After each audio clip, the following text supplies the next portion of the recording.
Hello, I'm Brenda Murray, and this is Studio 56. And today I'm happy to be hosting a lovely gouache demo by our friend Gary Geraths. And Gary's a very talented artist from California. I know you're going to love seeing his work and watching his process and learning more about him.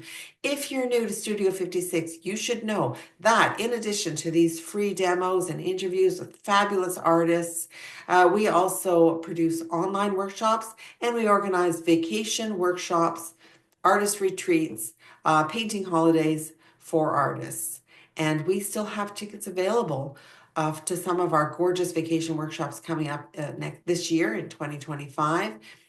We will be in Costa Brava, Spain, at a pastel artist retreat with Brian Jernigan in April. It will be in Provence, the Hilltop villages of Provence, for a watercolor workshop with Sebastian Toman, also in April. And our friend Gary is going to be teaching a Hilltops Villages of Italy workshop in Gouache this June, and we have tickets available.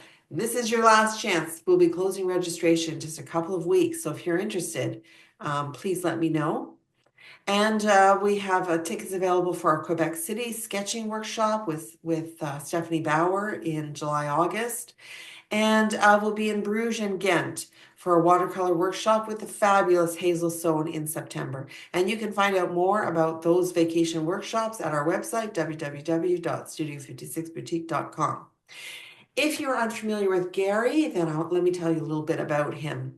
Gary is a professor at Otis College in California. He teaches a lot of stuff. He teaches drawing, background design, vehicle design, portrait and costume drawing and painting, landscape and environmental drawing, storyboarding, figure drawing and painting, just to name a few. He's super, super talented. There isn't anything he can't do.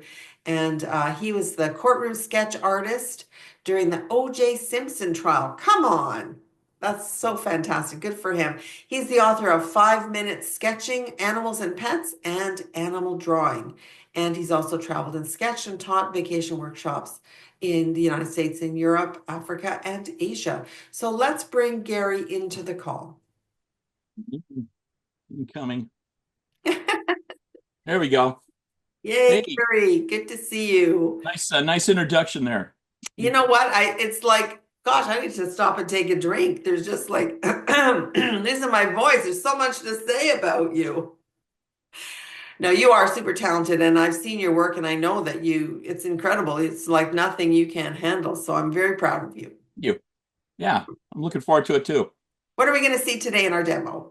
Well, speaking of the workshop, the Italian Mount workshop, there's a little town that we're going to be visiting called Orvieto, and it's literally on top of a volcanic plateau, and it even past the Etruscan times, people have been digging into these cliffs and then actually making their houses in it. So when I was there, I did some painting of one of the cliffside hills. You'll see like windows literally carved out of the stone, and then the houses below, and then the landscape in the background, and on the big sky and some trees and stuff. Cool. Fascinating. Well, I'm very excited to visit Orvieto with you this summer. I mentioned Orvieto in my master's thesis, and I've never actually been there, so I'm excited to go and see Orvieto. When we first started putting the workshop together, we threw back and forth where to go, and like that was like one of my first suggestions was like we got to go to these mountain towns like Peru. We're going to Perugia, Assisi, Orvieto. Is it Spello? Yeah. And then it's just going to be really super good.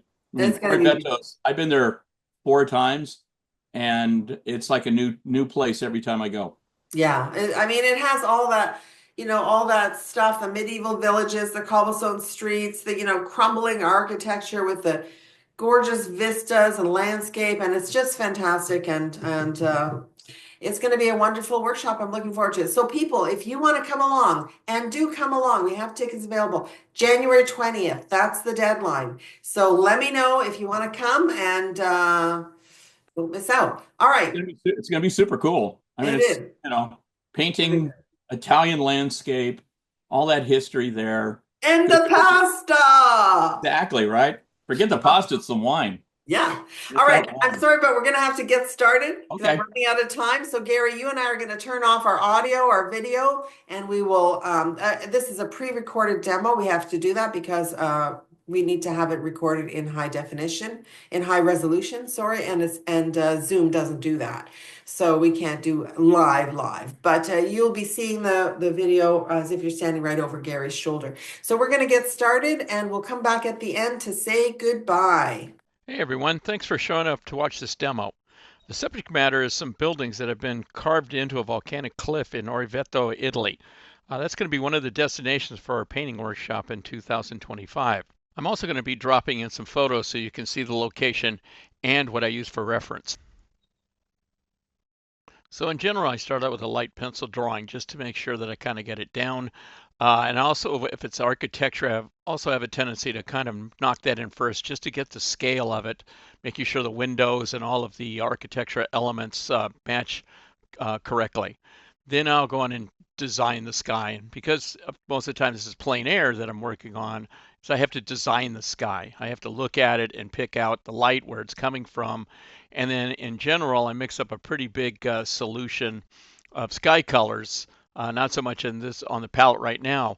And I'm also painting a little bit slower, but I'm mixing in some white, some schmaltz, blue, a little bit of ultramarine, and then again, I'm just knocking in the general shape of the clouds. And then I add a little bit of raw sienna to that blue, and then I come in and get the more shadowed areas. I don't use black. I try to put color in just about everything, and really, like I said, make sure that I get the shapes of the clouds right and even the shapes of the shadows correctly, just to make sure that I get everything on course. One of the reasons I add the raw sienna to it, it's a complementary color, and so it has a tendency to make some really nice variety of grays. You can tilt it either towards a cool, a little bit more blue, or to the warm, a little bit more to the raw sienna, depending on the place that you are. If it's like got a lot of like dirt on the ground, the light will reflect off that dirt back in underneath the clouds, and you'll kind of see that a little bit later when I put this in. But even within those soft and puffy clouds, you have edge control on it. We'll be bringing lights against more sharper darks, and then sometimes let it just fade off to almost the same value completely through. And so that's what I'm doing right now, is I'm kind of building up those grays on the interior, but once again, keeping the integrity of, like, say, the whites of the clouds on the edge. You can see that on the right-hand side of the painting. So right now I'm doing that dance, trying to figure out how much contrast I want in between the different clouds.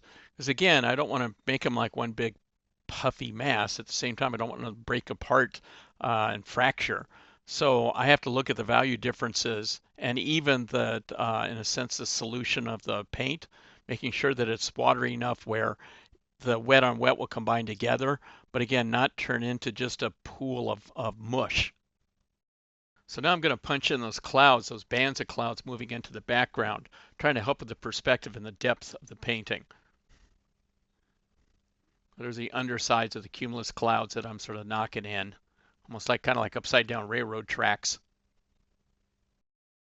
So you might notice that underneath the clouds, I definitely am going for that more darker shadowed area. But what I'm doing now is I'm mixing in those complements, like a little orange, a little bit raw sienna in there, because what I want to do is kind of neutralize out the grays a little bit more, so it doesn't become such a jarring difference between the two. And then still try to get a little bit of warmth in there from the light hitting down into the grain fields and then back up into the clouds. You can see it there. I'm adding a little bit more orange there just to kind of punch it up a little bit. You get the complement of that orange against the blue. But once again, I'm not trying for a huge contrast in between those two colors. I'm trying to get a nice subtle mix so the eye moves through it very successfully. At this point, you can compare my interpretation to the photograph of the actual place.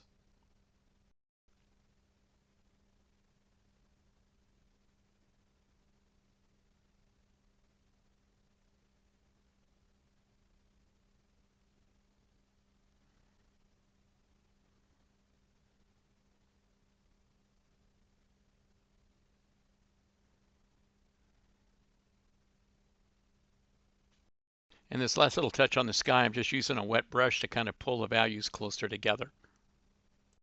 At this point, I'm going to add in a little bit of the background.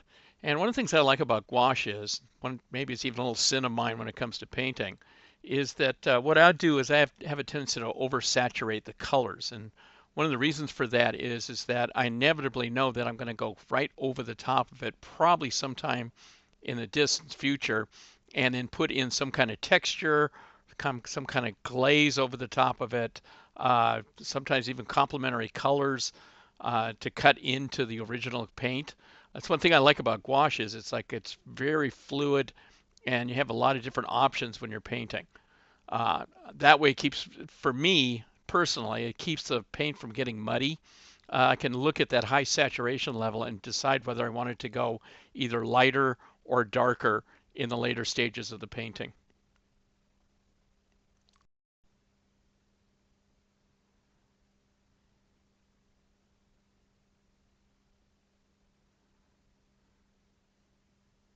Okay, now I'm going to move on to some more foreground elements of the painting and block in the trees that are going to form up, sort of framing around the buildings and make them more prominent in the near future.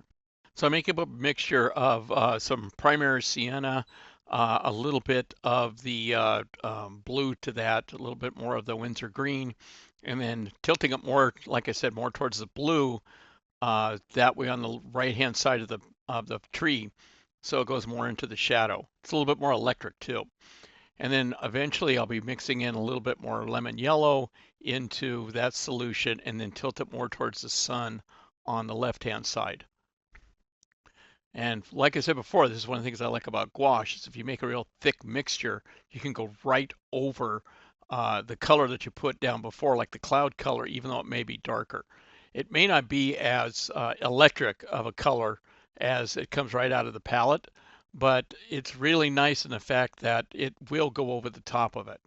And even in this, you'll see it in the future with this tree I'm putting in. I'm designing the tree. The tree in the photograph has sort of a blobby-like effect to it, and then I'm sort of pushing the shape a little bit more so it pushes out into the clouds. And then that was in the planning stages. So if you look, it goes right against where the clouds were. But later on, what I'm going to do is I'm going to push the clouds. I'm going to cut the clouds into the trees and then push the tree out into the clouds so they sort of mingle but have a contrast to them.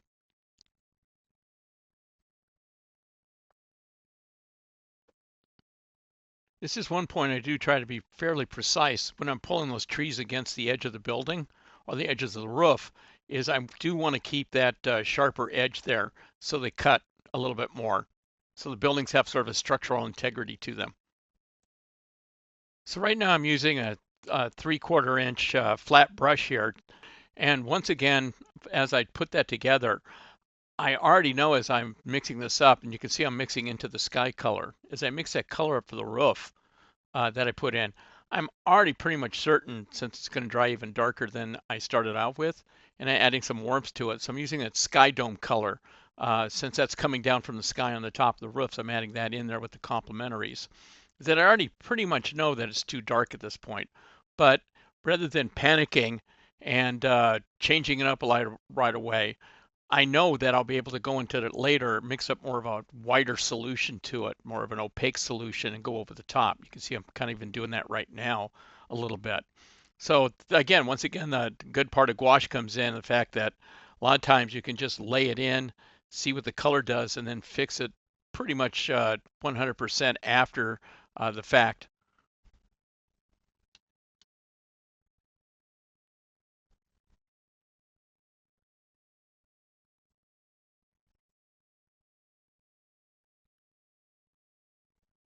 So at this point, I'm laying out the concrete on the side of the building here, and it's got this sort of cool and warm combination of colors in here. And I want to tip it more towards the cool part, but I don't want to get it so blue that it ends up matching up with the sky. So I'm mixing up the sky color, a little bit of orange, and then a little bit of green into it. You can see I'm sort of panicking, well, not so much panicking, but just jumping back and forth between solutions, trying to come up with the right one. And I do come up with this nice bluish green, at least for me, that I'm going to play off against the orange part of the bricks later. And once again, it's drawing darker I know I'm going to come over the top of it like I am right now, mixing in some, again, the sky color with whites in it, brings that blue cast there as a raking light going down the side of the building.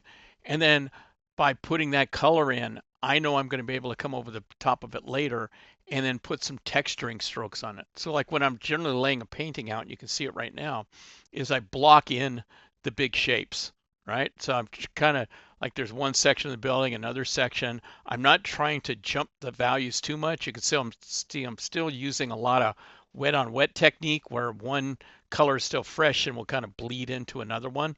Uh, but as I knock this out and as I put it together here, is that I'm looking more for the rhythm of the colors.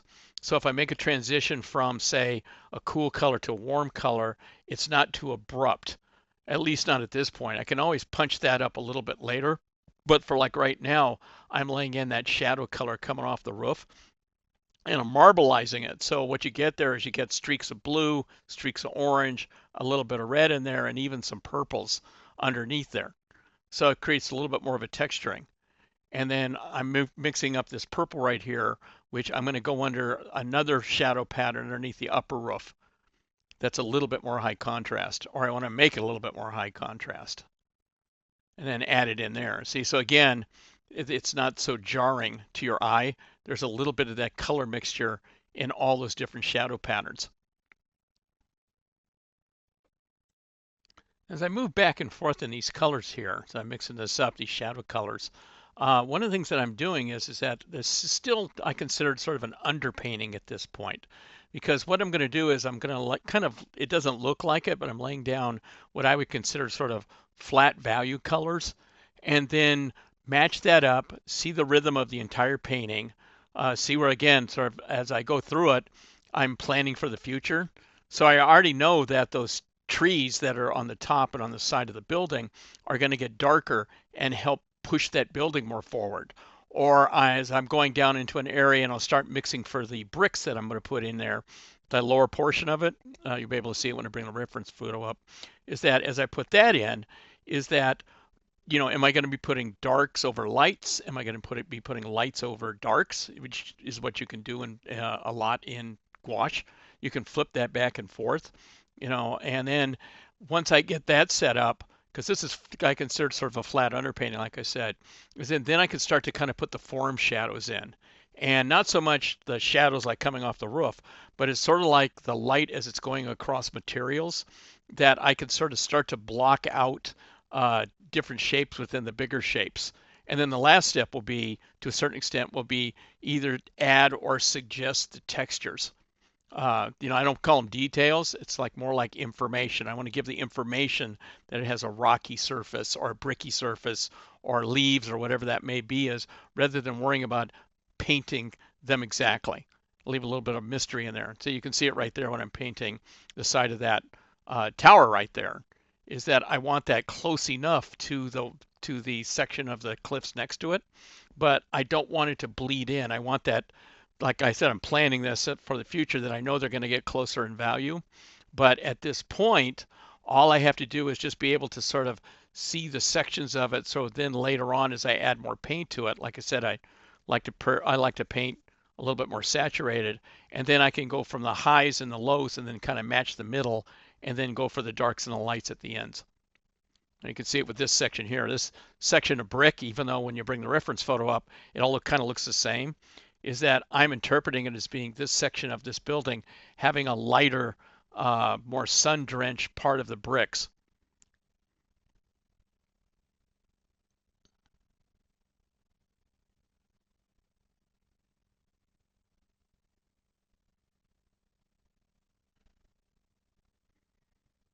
So if you look at my palette at this point, I've got that sky color up in the upper left-hand section that I've mixed a little bit of orange with, right? A little bit of warm colors. And I'm going to start to move into that upper part of that shadowed wall on the side of that tower. And so I'm actually mixing some alizarin crimson with it. So I've got the orange, alizarin crimson, and the schmaltz blue, and maybe some ultramarine. And so it's tilting more towards the purple. May not look at it from that direction. And then so as I'm doing that, then I use that same color, maybe mix it and lighten it a little bit, and then hit another section of the wall, like right there. So you have that continuity. And then later on, I'm going to bring a warm texture over the top of that. So once again, that's the positive part about gouache, is you can literally lay layer upon layer of paint over the top, or you can mush them all together later on.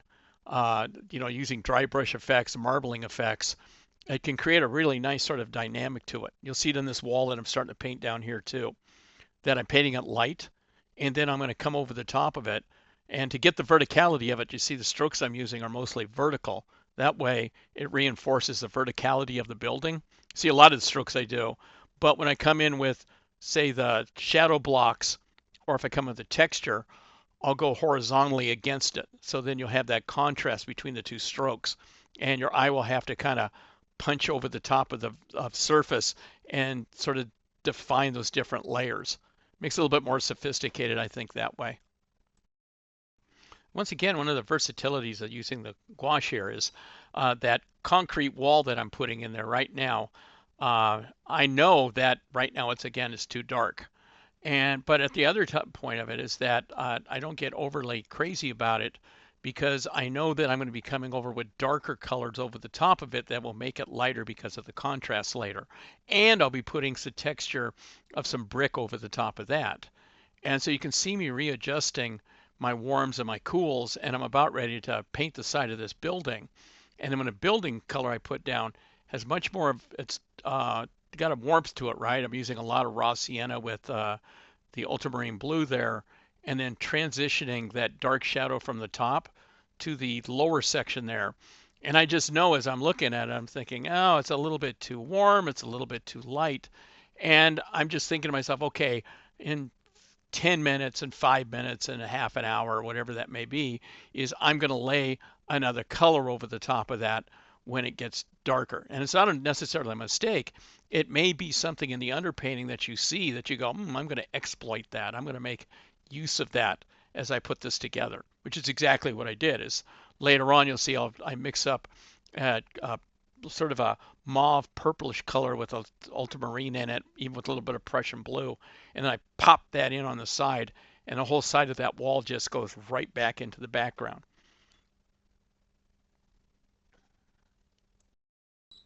And you'll see that all throughout this section of the painting right here that I'm putting together, is I'm laying in a lot of warms that I'm going to be putting cools over the top of. And then I'm not smothering them. A lot of times it'll be dry brushing, so you see the color underneath. But say this blue that I'm putting in here right now with a little bit of warm color to it, but it still dips more towards the blue with a little bit of rose on the outside of it. I just know as I put that together that because of the bounce light hitting the side of the building, it's going to go over on top of that, and I'm going to come over it later either with, like I said, a form shadow or form color, and then come over the top of that, or this like violet I'm putting down here right now. Literally this alizarin crimson that's like way too hot for that area.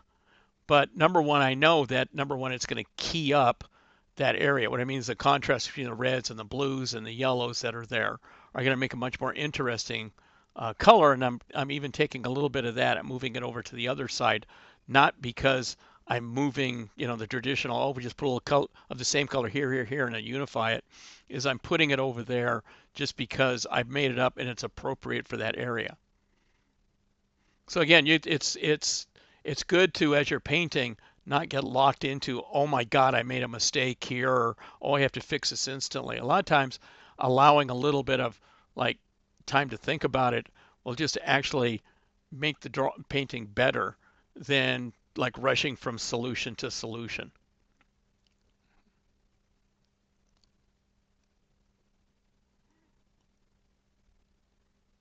So once again, say that we got a warm and a cool mixing together for pretty neutral gray right there, that I'm starting to push more towards the cool color. And again, watching my values. The values haven't kicked up that much right now, and I'll do that a little bit more later in the painter. So here's a good spot of planning ahead of time, knowing that you're going to do a certain sort of thing, the way the color's going to react. So I got this flame red mixed with a little alizarin crimson and a little bit of orange. So once again, it's keyed up a little bit more. It's a little bit more a lot more on the warm side, even though I knocked it down a little bit. And I just know that I'm going to have this lime green tree with some Windsor green next to it. So those complementary colors are going to juice each other up a little bit, even though especially the red is a little bit more on the downside. So you can see I'm planning for it right now. So that's not the plant. That's not the tree. That's the cliff in back of it. So on that side, I'm making it more of a cool color and using, as you can see, like a little bit more of a green to it mixed in with the red. And then say, so it's a kind of, the values are very simple and very similar, so they're not going to jump too much. But again, it transitions. So when you put that tree in there, it'll bend more towards the cool on the right-hand side and be a little bit more contrasty on the right-hand side.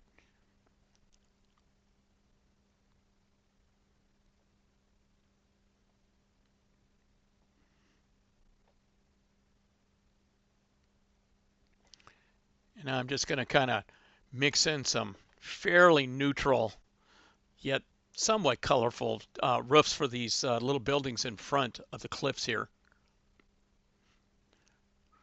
Probably juicing up the color a little bit more than I should, but once again, I'll knock it down later.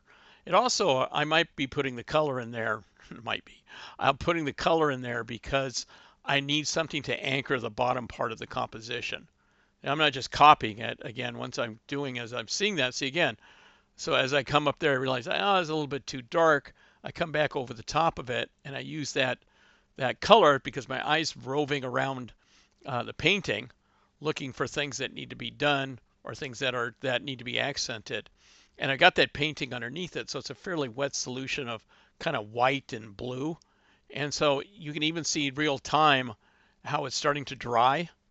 And I'm still keeping up that sort of like bluish green underpainting that I had earlier.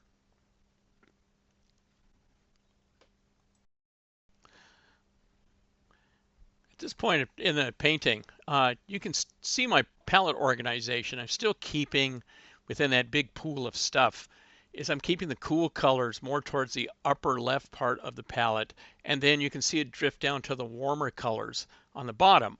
The trees, or maybe perhaps some colors that, or some objects that aren't with the main structure of the painting, like say the oranges and the warms of the buildings or the coolness of the sky, is that I've got branches, so you can literally branches for the trees. You can see the tree colors are like off to the right hand side so they don't interfere. And then right now, as I'm working on this is the buildings in the background. Like again, nondescript sort of like residential buildings back there. And even there, that's like I'm just playing it safe. And you can see the darker colors I'm putting in aren't at the main section of the building. This is where I can screw up, kind of look at my value system and go, yeah, okay, the darkness it's kind of working there. Then at that point, even though that's supposed to signify the shadow on the side of the buildings, is that I can use that as a judge or a guide.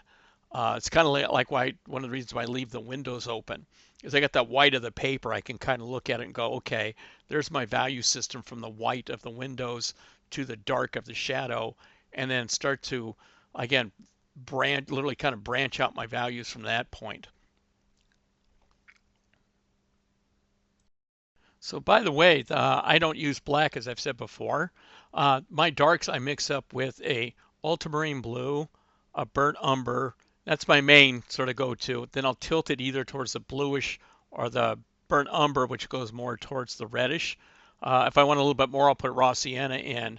And then if I want to really kind of tilt it more towards the warmish part of it, I will add some flame red or perhaps some ultramarine, some alinzum crimson.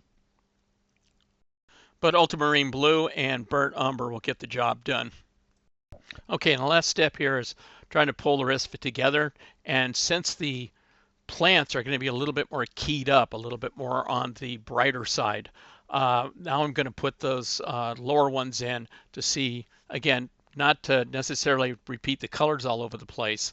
In fact, you'll see right now, it's like I'm sort of playing it safe.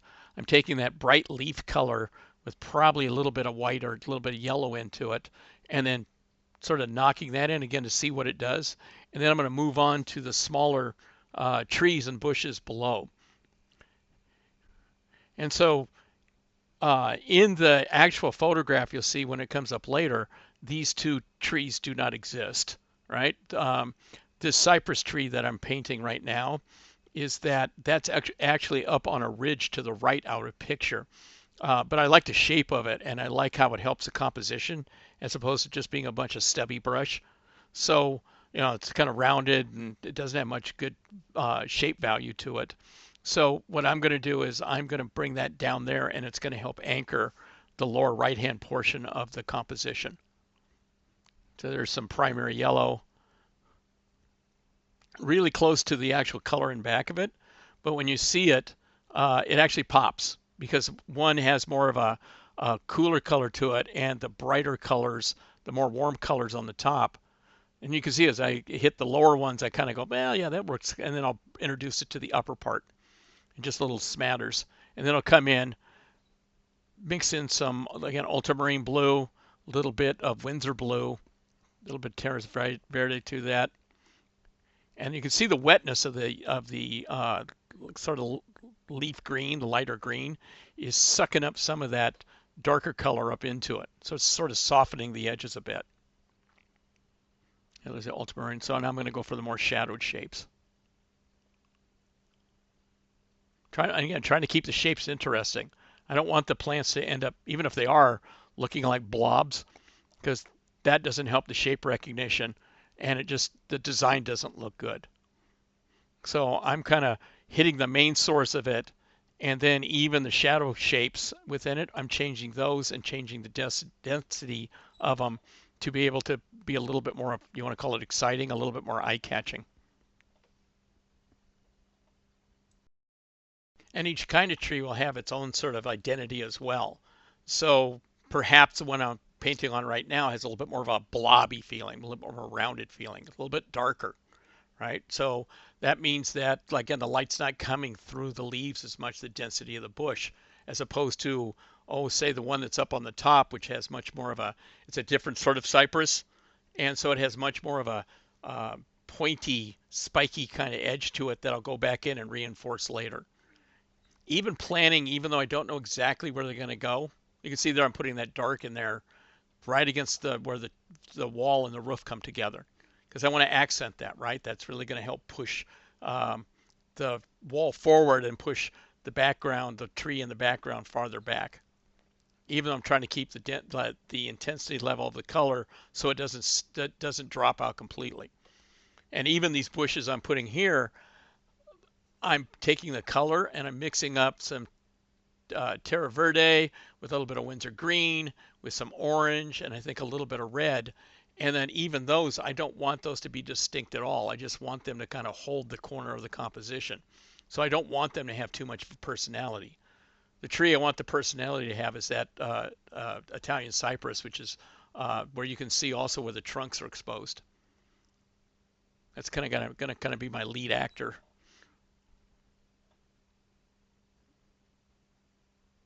Then you can see my pools of color, even my pools of color for that, I don't mix them with anything else. They just stay exactly separated away from the rest of the mass.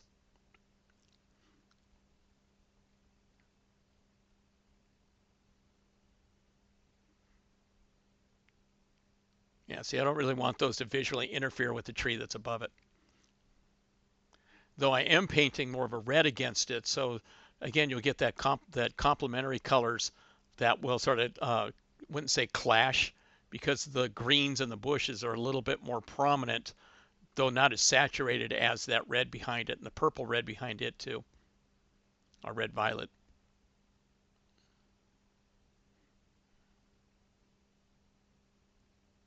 Yeah, see, so there's that warm color mixed in with sort of a yucky color.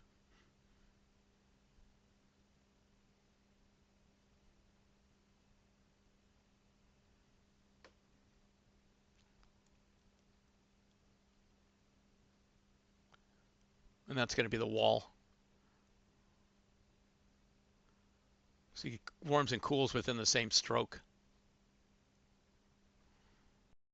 Okay, so everything's sort of set up at this point. We've got all the basic surface of the painting covered as much as possible, so I can get a good idea of the color and shape rhythm.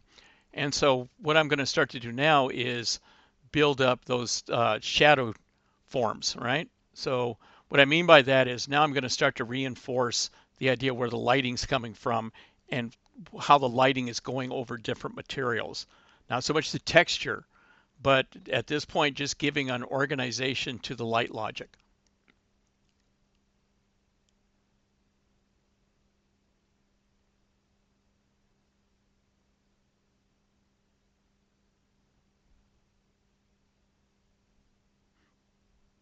Sort of like a little bit more like sculpting, right? So as I'm sort of taking the planes of the way the light's hitting and the shadows, and then like reinforcing edges. You can see now I'm going into the windows and kind of looking at, say, where there's drapes or whether there's a shadow on the inside of it.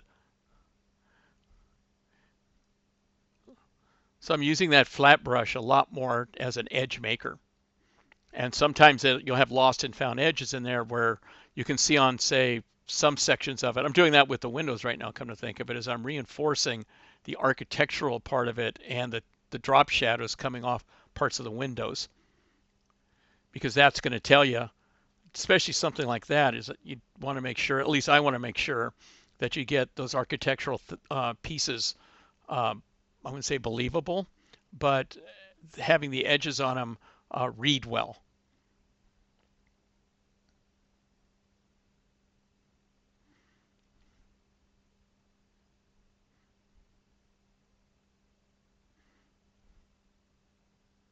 You see, in general, one side of the window, I really make sure that I get a sharp, crisp edge to.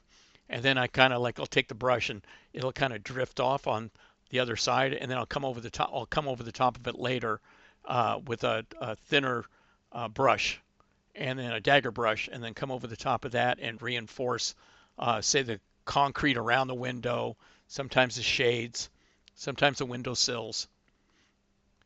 But it'll be a lot more of a fluid mark making stroke rather than being really uptight.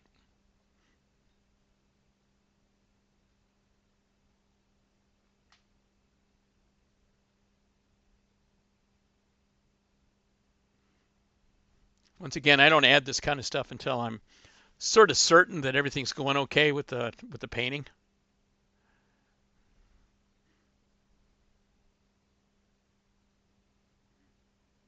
You can see little drop shadows underneath the concrete edges, windows, top of the roofs.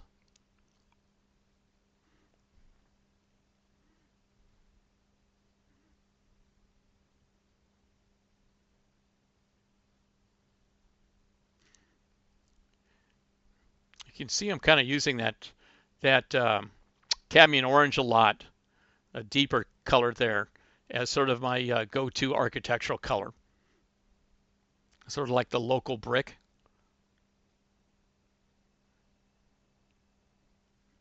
So there again, like I said, before that was a warm orange I'm putting down, and now I'm starting to block in, say, the shadow patterns or the form shadows right over the top of that.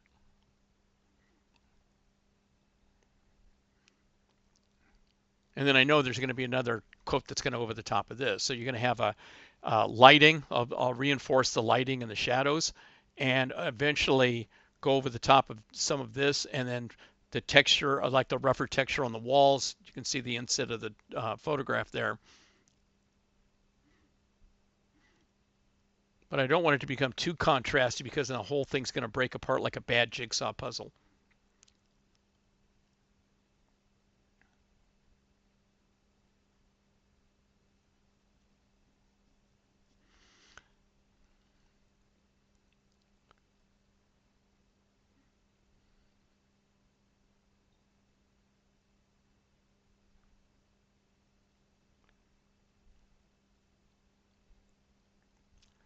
See, like those little sections I just put in there is sort of like the idea that you've got some old paint that's come off, or the concrete has a little bit more discolored in that area.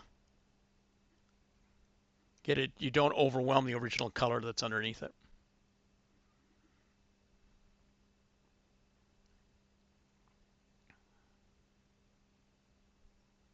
So a lot of this is reinforcing the architecture right now.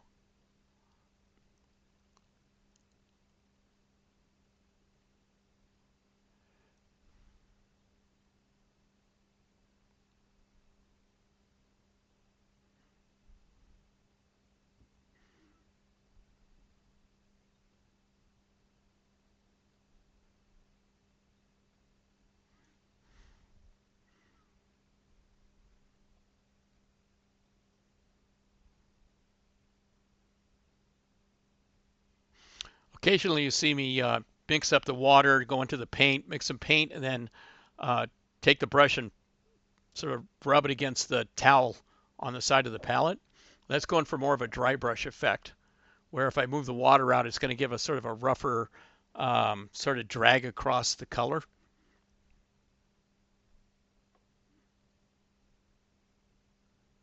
So it creates a nice little effect that then sometimes you can run another effect over the top of that, like a drop shadow.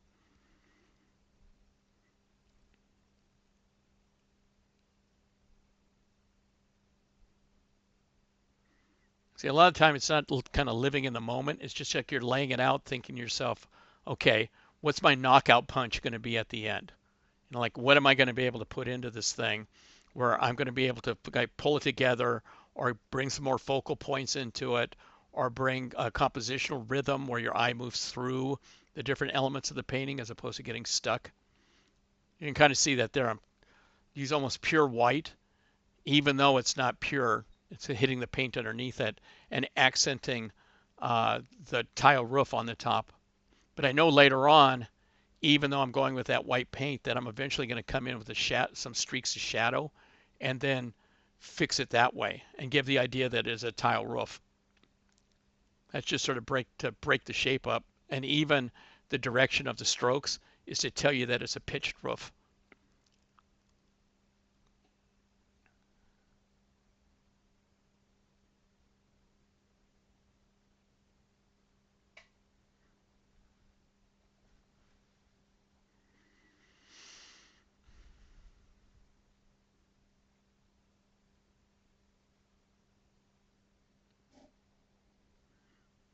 See, there's that imposter stroke over the top of it. Some really thick paint.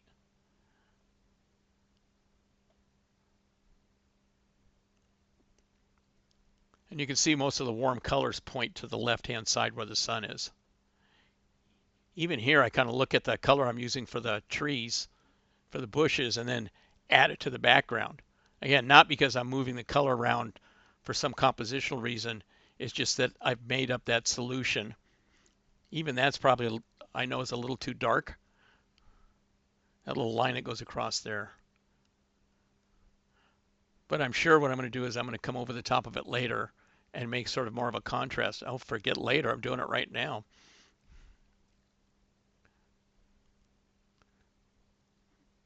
And then use more sort of the contrast of that darker area against the blue line I put down there with the hills in the background.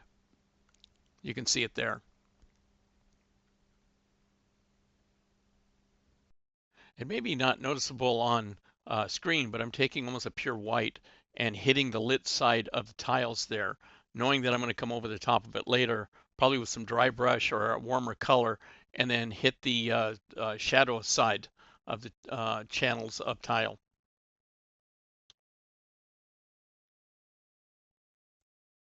Now I'm working up the densities of the paint, so sometimes you may notice that it's very watery and it's like I'm just laying glazes down.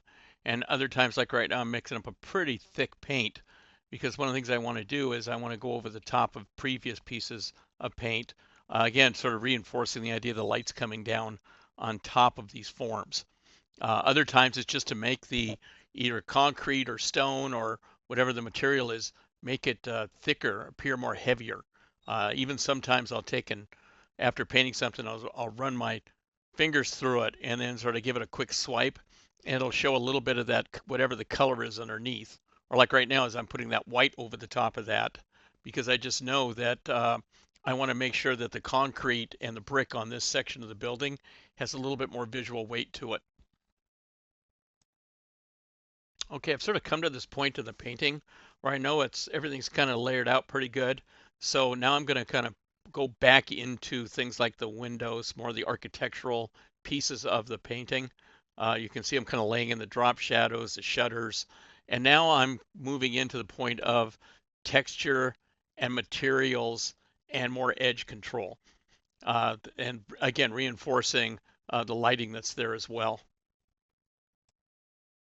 So you can see I'm punching up the shadows. I've got that ultramarine blue and that burnt umber in there, just with a little bit, a tiny bit of opera, which is kind of a purple color. And then I'm just going to come back in here, and that's where the sharper shadow's in. And I'm using that brush. It's got a thick mixture, and I'm using sort of a dry brush effect on it. So the shadows aren't so totally hard. It's kind of hard to see right now, but um, they dissipate, and they have sort of more of a rougher edge to them. And you can see the painting that's underneath there as well. And there's the shadows. Adding a little bit of light there. And you see I'm working up the rhythm of the shadows as well. So I'm kind of going in arcs and sweeps, like sort of up to down and across the thing. Again, so I don't make it look too choppy. Now here comes a part where like those sort of errant green bushes are there, but the bushes are a combination of warm and cool colors. They bend more towards the cool and on a darker area. So your eye will move through, hopefully will move through those bushes and those green areas and keep your eye in a circular motion around the composition.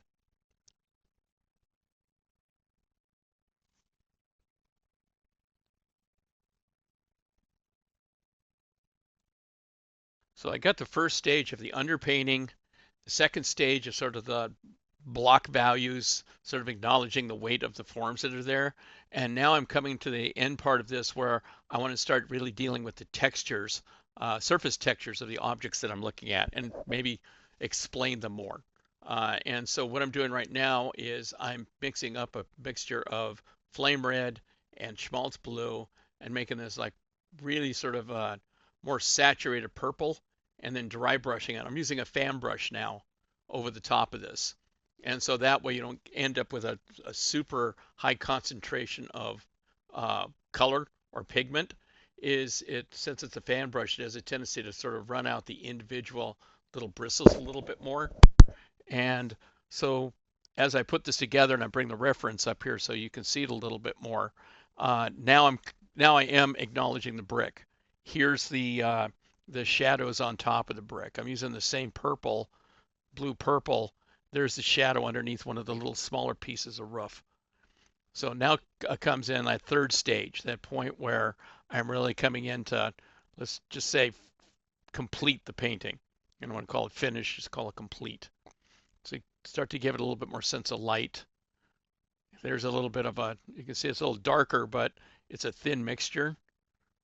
So I'm doing little glazes here. There's the edge of a building where there's a little shadow on the other edge. So I'm built up this sort of purple, ultramarine blue, and flame red.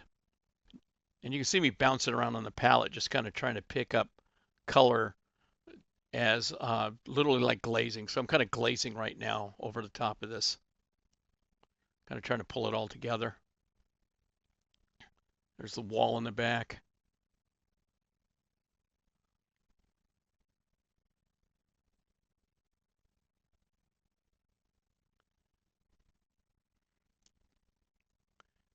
I really haven't used a lot of colors on this. Pretty much white, the lemon yellow, the lighter orange, a couple of the greens, more of the blues like the ultramarine and the cyan and the schmaltz, and then the burnt umber and the red umber, excuse me, the raw umber. So see there, I'm starting to put more of a warm glow from the bounce light back into over the top of that like more cool range of the concrete.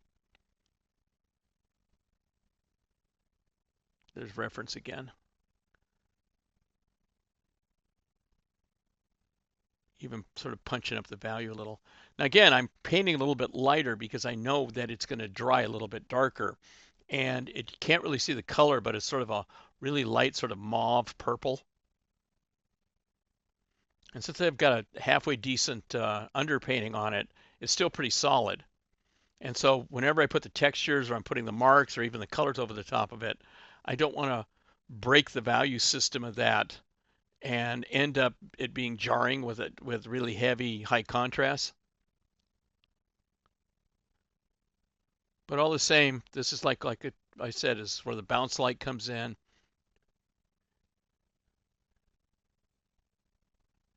You can see I'm just sort of like literally lightly brushing over the top of this.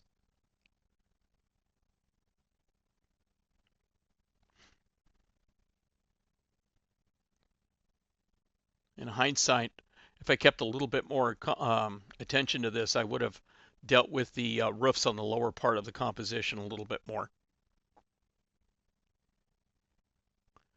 But frankly, I'm more sort of intrigued by the textures of the brick and the concrete in the upper buildings to make those work. So it's kind of a rose color. Again, that rose color, that red sort of plays off that real subtle blue-green that's up there. Gives a little bit more simultaneous contrast. So now I switched over from the fan brush, and now I've got a dagger brush, where now I'm going to sort of go in for the kill and, let's say, put the details into it. As in the texture of the roof, the idea that it's tile. You can see sort of squibble the brush back and forth. It gives it sort of a rougher texture. Gives it a little bit more of an old, ancient, man-made look to it.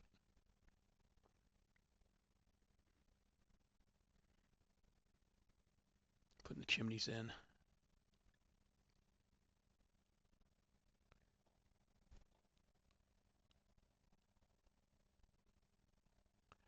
There's a drop shadow coming off the windowsills.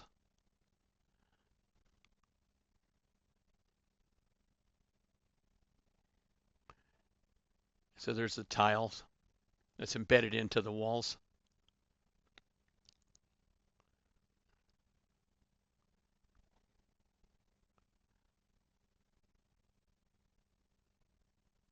Nice thing about these dagger brushes, you can get a really nice thin line, but you can turn it on its side and also get a nice dry brush or a wider glaze off of it.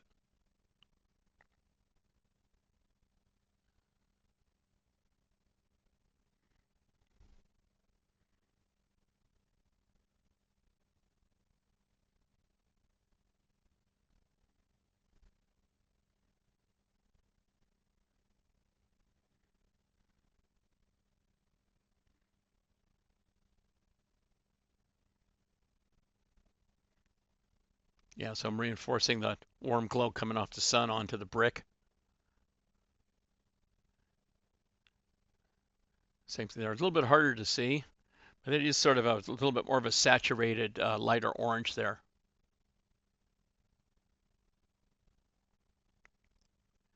And then a little bit of light on top of the tile that sticks out.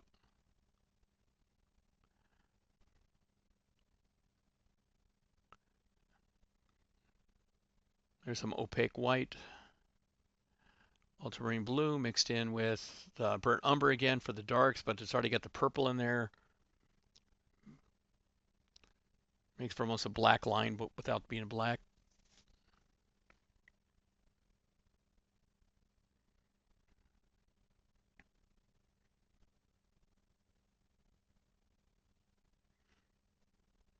Once again, these windows are kind of tricky in the fact that you definitely want to give them some personality, but again, when you look at the reference photo, if you were sitting right in front of it, you'd be able to see every little piece of those shutters and all the stuff and the drapes in it. So you have to kind of abstract it down and figure out, like, in a sense, what sort of information do you need in those windows? Or do you just, see, for me, the windows are just scale. You're just kind of giving it the personality of, who lives in the place, but you're also telling the viewer that, just how many stories in the building, how big it is, So if there's no recognizable image in there that has absolute scale, like a car or a person, you have to be able to, and again, this goes all the way back to the original pencil sketch, to be able to lay that out.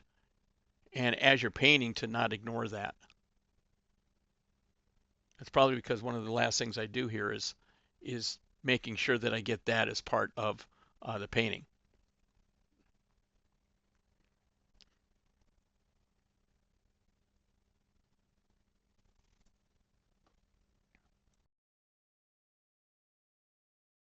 So as I paint up these windows and the other architectural pieces of these buildings, one of the things I really try to keep in mind here is that I don't want the windows to just be cut out away from the building. That'll look really unnatural.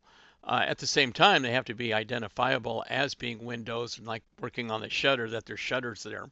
And so One of the things I try to do is leave one side of the window open. So like as I'm reinforcing the drop shadow, excuse me, the sort of core shadows of these buildings here, and then bringing those up, and like even adding certain things that aren't in the original. So the little windows I'm putting in that little building in the back, I don't want those to be as dark as the ones in the front, or the ones I'm putting in here, that window's way too white, uh, which it is in the photograph, but I have to knock it down so it doesn't separate away from the building.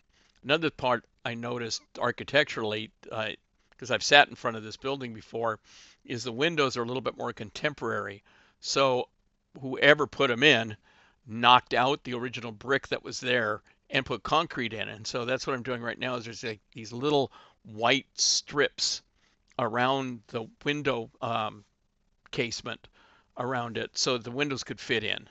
And even I don't want to put, though I don't want to put a big white box around it. So what I'll do is I'll just add them like in little, you can see it there, sort of on the top, sometimes on the side, just so it changes the value so it's not the darkness of the window or the doors is not so abrupt that it breaks away from the rest of um, the painting. You can see here I put the reference photo in.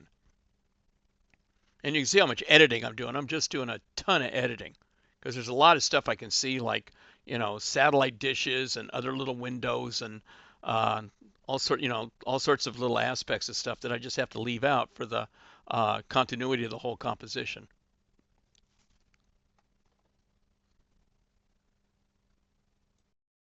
Another little trick I'll use is the fact that I'll load the brush up. The mixture I made just now was ultramarine blue, raw sienna, and a little bit of orange there.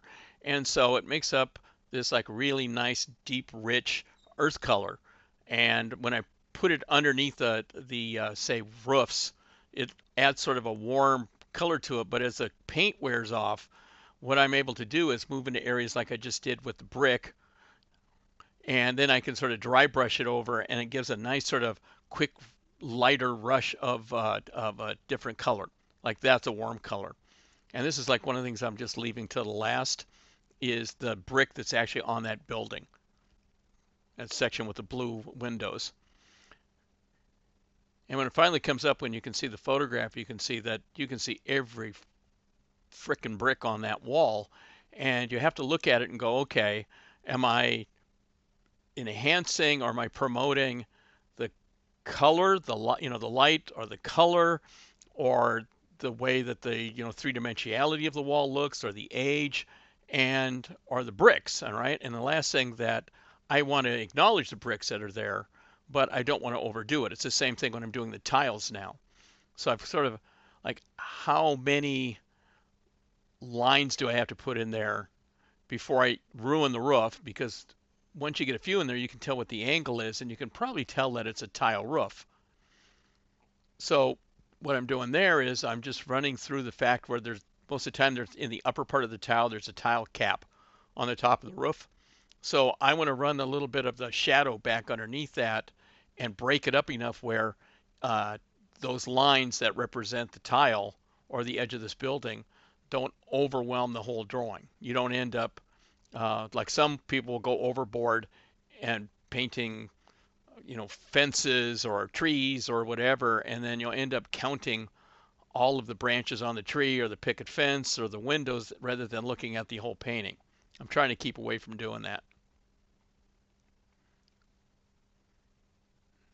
You can see I'm going architectural, texture, lighting,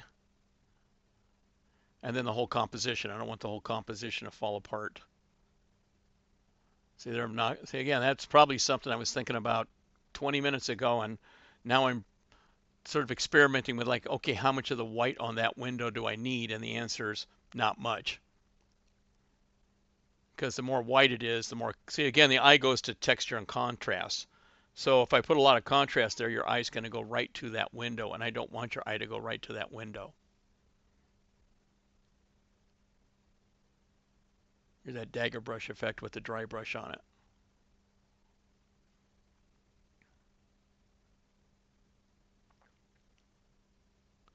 I want to put just enough branches in there where I can see where everything's attached, and it's attached to the other side of the wall, but I don't want to overdo it too much where all of a sudden again it gets too busy and you start looking at all the branches in the tree rather than the tree.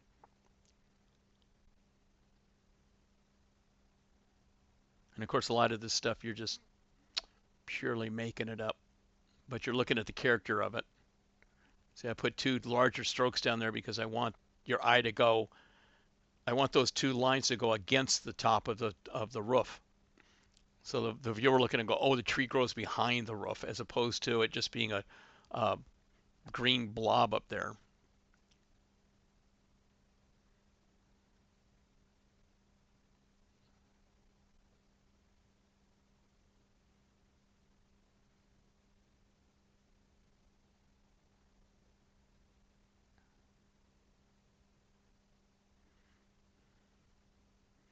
There's a highlight on top of those bushes growing on the wall.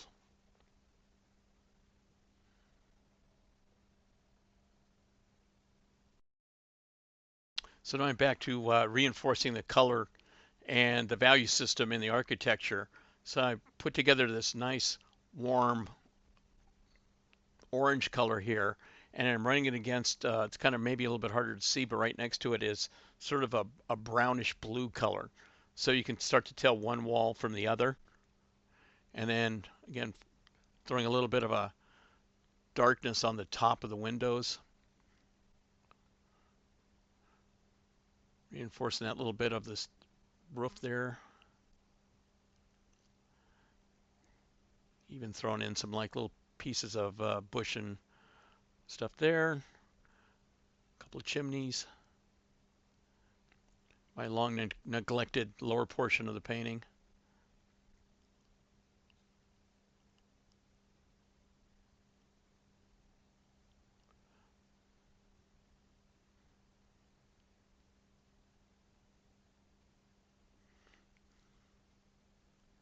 As you can tell, that cadmium orange there is really a dominant color in this composition.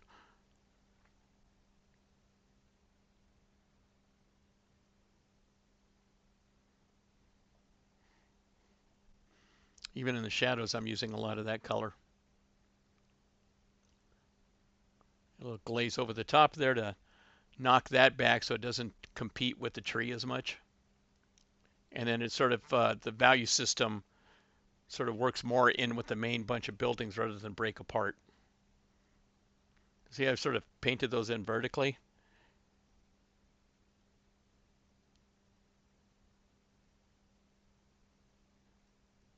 And just enough information on the roofs that you know they're hopefully tile, and changing up the line width and value so it doesn't become two repetitions.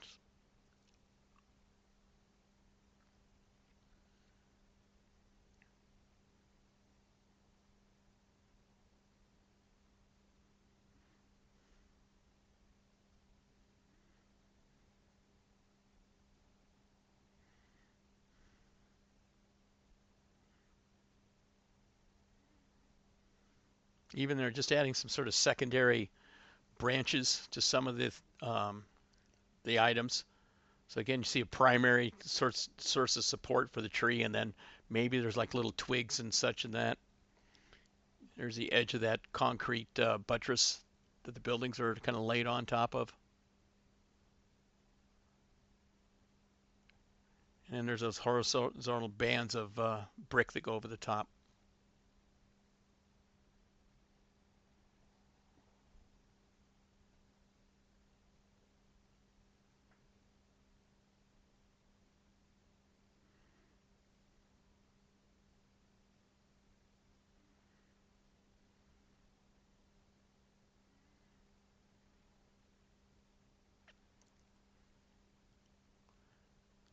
You can see I'm still punching up shadows, making my eye work around the whole composition.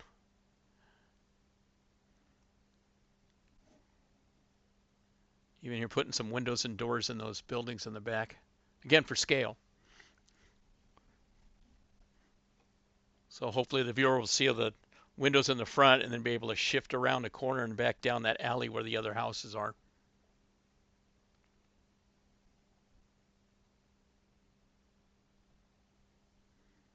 And then a super saturated dark reddish orange for right at the edge of the cliff. So it breaks away from the background.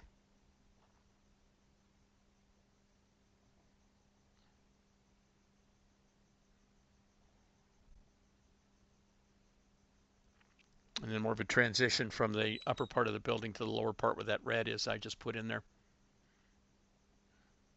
Gives it the idea of a little bounce that you're getting the lights hitting maybe the ground or the buildings around it and bouncing up that kind of local color into the other parts of the building.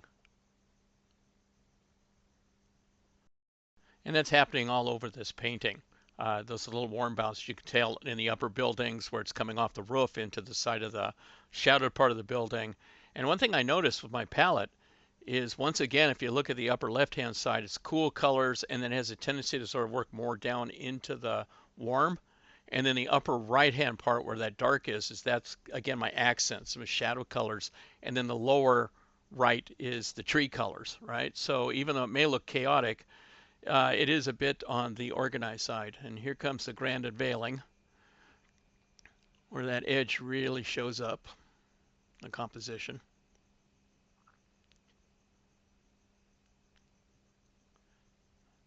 And in closing, I'd like to thank everybody for hanging out and watching this. And hopefully everybody's going to have questions and comments, and hopefully a lot will be about the workshop in Italy next summer in 2025. And so once again, thanks again for showing up for this, and I hope everybody got something out of it. Thanks again.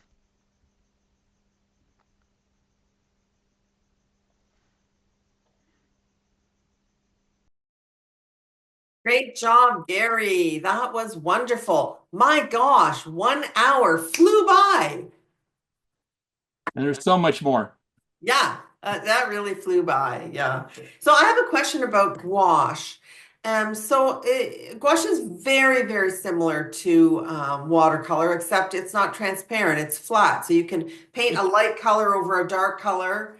It can. I mean, my background is that's where I started was watercolor and like very fluid, wet on wet. And because we were back a little bit from the actual piece, there's tons of wet on wet, and you can get a really nice transparent. In fact, in looking at a lot of my travel sketchbooks, I'm kind of amazed how much transparent, in a sense, watercolor goes over. The nice thing I like about the medium is that you can layer it. So if you have like a really beautiful sky or a wall or something that you just lay down and get it in the first pass, it's like, man, I don't need to do that. But if you need to come over the top of it and then lay it, like I said, a texture layer, a lighting layer, or glazes, like that's the thing with gouache, you can lay 2 or 3 glazes over one another, and that color will, in a sense, the transparency will shine through. Yeah. It's really close to watercolor.